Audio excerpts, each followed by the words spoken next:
गणेशला म्हणजे बाबांना सगळेजण जसं बाबा म्हणत होते तसे विनायकला तात्या म्हणायचे आणि नारायणला बाळ म्हणायचे. म्हणजे बाबा, तात्या, बाळ ही तिन्ही सख्खी भावंडं बरं का. इंग्रजी शिक्षणासाठी बाबा नाशिकला राहत होते.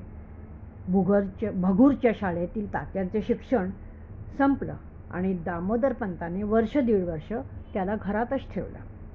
पण त्याचा हट्टीपणा, हूडपणा शेवटी त्यांनी ठरवलं याला शाळेत अडकवलंच पाहिजे. त्याप्रमाणे एक दिवस ते तात्याला नाशिकला घेऊन गेले आणि त्याला बाबांच्या स्वाधीन केलं, म्हणजे मोठ्या भावाच्या स्वाधीन केलं. बाबांना ह्या आपल्या भावाबद्दल अतिशय प्रेम होतं. कोणीतरी मोठा होणार हे सारखं त्यांना मनोमन वाटत होतं. तात्याच्या सगळ्या गोष्टींची ते अतिशय काळजी घेत असत. अगदी फुलासारखं त्याला जपत असत. त्याच्या खाण्यापिण्याची उत्तम व्यवस्था ठेवत असत. विनायक आखाड्यात जाऊ लागल्याबरोबर बाबांनी त्याच्यासाठी पौष्टिक खाद्याची विशेष व्यवस्था केली.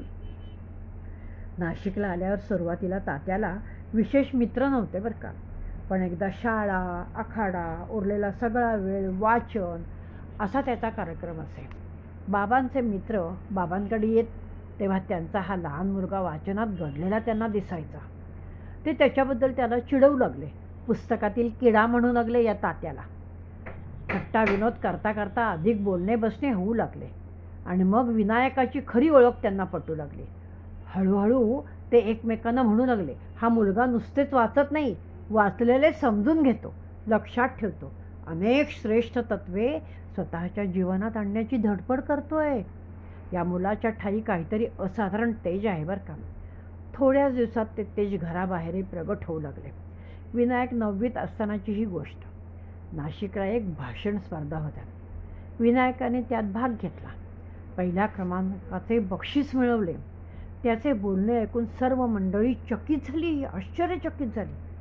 एकमेकांना म्हणू लागली, काय वेग, केवढा आवेश, किती तर्कशुद्ध रचना आणि प्रत्येक वाक्याचे उच्चारण कसे अगदी धारदार, तडफदार.